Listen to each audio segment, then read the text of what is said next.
conflict between a totalitarian state and the people of Poland. And remember how difficult a government this was. This was a government which would not allow children to pray in school. This was a government which kept knocking down crosses. This is a government whose elite media would not broadcast about religion. I mean, it's hard to imagine how bad Poland was in that period. As Rick Tyler's pointed out recently at Renewing American Leadership, he drove 3.5 hours out of Los Angeles on US 15, turned south, drove 8.5 miles on a 2-lane road, and found a cross in the middle of the Mojave Desert raised by the 1934 Veterans of Foreign Wars on behalf of those who died in World War I. The cross currently has a box over it. Because after all, the ACLU is such a totalitarian organization, it is threatened by a cross in the middle of the desert. I simply want to say in passing, remember that the Jeffersonian Judicial Reform Act of 1802 abolished 18 out of 35 federal judges, over half, and the Jeffersonians had a pretty good understanding of the Constitution. I am more cautious than Jefferson. I would only abolish the Ninth Circuit Court as a signal.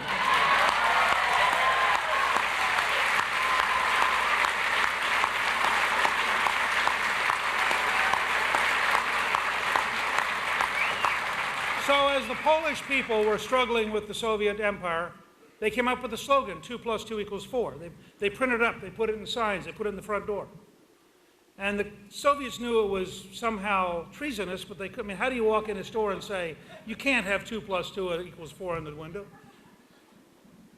It came from two places. One was Camus' novel, The Plague, in which Camus says, there are times when a man can be killed for saying 2 + 2 = 4 because the authorities can't stand the truth. I think you'll find more than enough occasion in Washington, in Sacramento, in Albany, in City Hall, in county commissions, that they can't stand the truth. Second, George Orwell in 1984 has the state torturer saying to the innocent citizen that he's torturing, if the state tells you 2 + 2 = 5, it equals 5. If it tells you 2 + 2 = 3, it equals 3. And the innocent citizen is thinking, but what if 2 + 2 really equals 4? Orwell points out, after the novel became famous, that the novel's not about the Soviet Union. The novel's about the logical extension of centralized government in Great Britain. The novel's proof of Hayek's principle that centralized planning inherently leads to dictatorship, which is why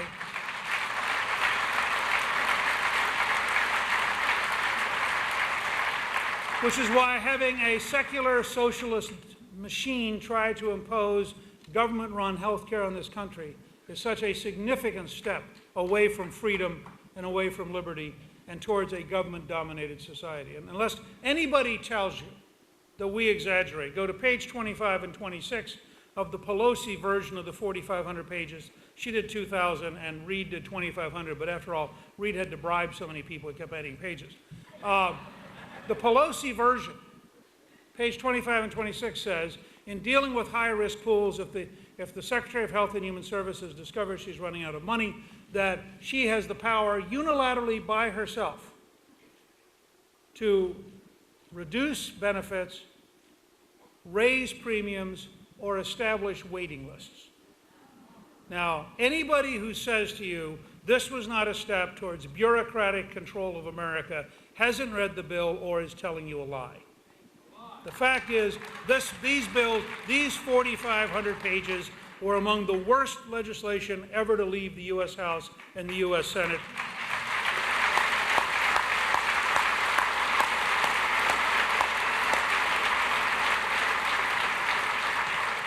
So let me give you an example of 2 + 2 = 4. I'm going to give you half a sentence. You fill in the second half. If you can't afford to buy a house. How many of you agree, if you can't afford to buy a house, don't buy it? Raise your hand. Okay. Now, we have had, for the last quarter century, a continuing lie. If you can't afford to buy a house, we'll waive your credit. If you can't afford to buy a house, we'll let you come in without a down payment. If you can't afford to buy a house, we'll let you have 3 years without paying any principal. If you can't afford to buy a house, we'll give it to you at below interest rate. And guess what? None of it worked. Now, if you say that to one couple and they go bankrupt, that's a personal tragedy. When you have 1 million families doing it, it's a national crisis. Yet have you heard a single national figure tell you all of the crises of the recent past are not economic, they're cultural? We tried to have diplomas without learning. We tried to have jobs without work. We tried to have houses without saving. We tried to have government without responsibility. You can't do it. The world does 2 + 2 = 4. So there's some simple, obvious corollaries. It is time to pass a balanced budget amendment and return this government to limited spending.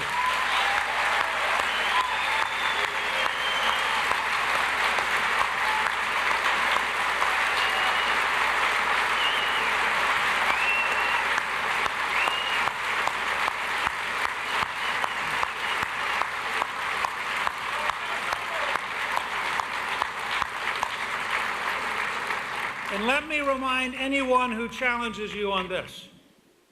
For 4 years of principled bipartisanship, while I was Speaker, we kept spending at 2.9% a year, including the entitlements, which is the lowest rate of increase since Calvin Coolidge in the 1920s. We balanced the federal budget for 4 years by controlling spending while cutting taxes to raise jobs.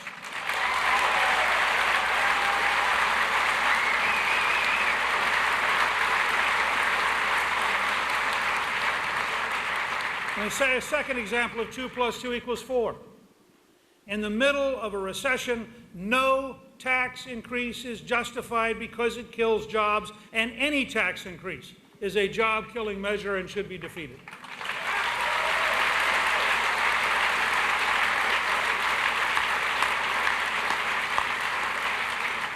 Let me give you another example of 2 + 2 = 4, and this will be one of the major fights of the next 5 years.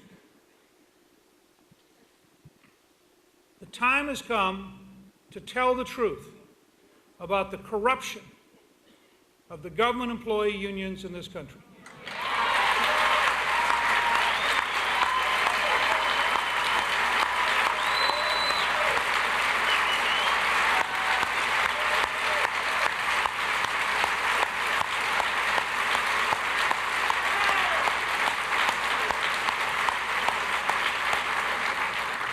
Let me be clear. Well, I want to define exactly what I just said because it'll strike some people as very strong. I'm using corruption in the same way that Gordon Wood, in his great History of the American Revolution, described it. He said the critique of both the Whigs in Great Britain and of the American revolutionaries, of the British monarchy, was not corruption in the sense of a personal bribe. I mean, you have people like Chris Dodd, but I'm not talking about that. It was a systemic process by which rules were changed so the government got its way in totally inappropriate ways that were a fundamental violation of the Constitution. And they had a mod. The British Constitution is not written, but it's very deep culturally. Now, I'll give you a specific example that I would love to debate, and I would love us to make a centerpiece of the campaign this fall. There was an article in the New Yorker last August called The Rubber Room. It is a study of the fact that the union contract in New York is so destructive and so selfish that it takes up to 7 years to fire a truly bad teacher. And so they've invented rubber rooms, which are rooms where they place the teachers who are so bad